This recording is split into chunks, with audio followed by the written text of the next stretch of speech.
په جمع باندې تاسو مرګري ناسې خوراک کوئ نو د هغې کې بیا به داسې کار نه کوې چې ته دوه دوه کجورې غبرګې رالی خولې ته ولې یا بل سري راسې د کجورو نه علاوه بل سري او ته نور یوه یو خورې او ته دوه دوه کوې نو تا پردی حق تلفي دې ونه کړه تا زیاتی دې ونه کړه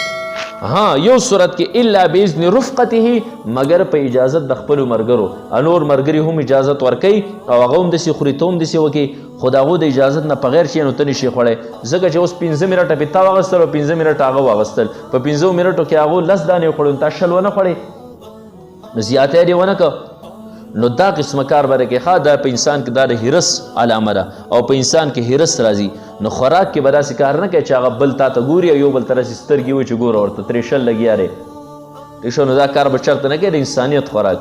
نو دوه کجورې به غبرګې یا د کجورو نه علاوه نور څیزونه دي نو دا به غبرګې نه ور اچوي تاسو پوه شئ په دې باره کې دا یو حدیث دی عن جبلة بن سهيم رضی الله تعالی عنه دا نوم تاسو ناشنا واورید عن جبلة بن سهيم رضی الله تعالی عنه د حضرت جبله ابن سهيم نه روایت ته د ده په باره کې حافظ ابن حجر رحمت الله علیه وایي دا یو تابعي دی چرته ټیک شوه خو د اسماء الرجال کې چې کوم دی نو ثقه راویانو کې دی حساب کړی دی او 125 هجرې کې د ده وفات شوی دی او د ده نه ټوټل دا شپږ مرویات دي هغې شپږو کې یو دا دی او 15 نور روایتونه دي نو دی فرمایي قال اصابنا عام سنة مع ابن زبیر رضی الله عنه اصابنا عام سنة مونږ ته قاصالي را رسېدلې وه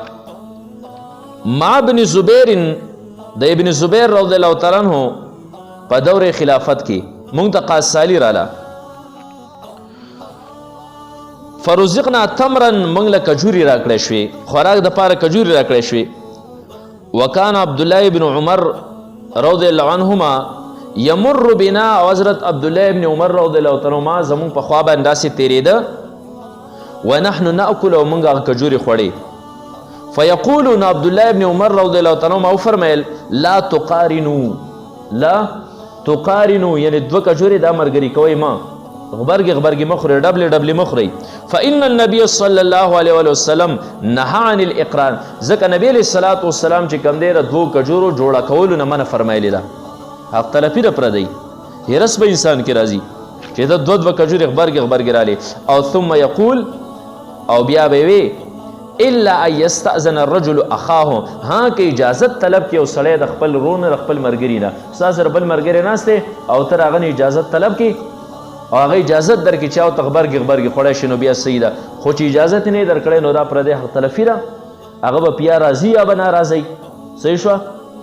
نو بیا به داسې کار نه کوي چې ته دوه څیزونه غبرګ به وخوري خوا که کجوري دي او که غیر کجوري دي محترمو اوریدونکو زموږ د چینل سبسکرایب کړئ او د غنټۍ د نشانو سره هم دباو کړئ چې زموږ د نوي بیانونو اطلاع تاسو ته درکړئ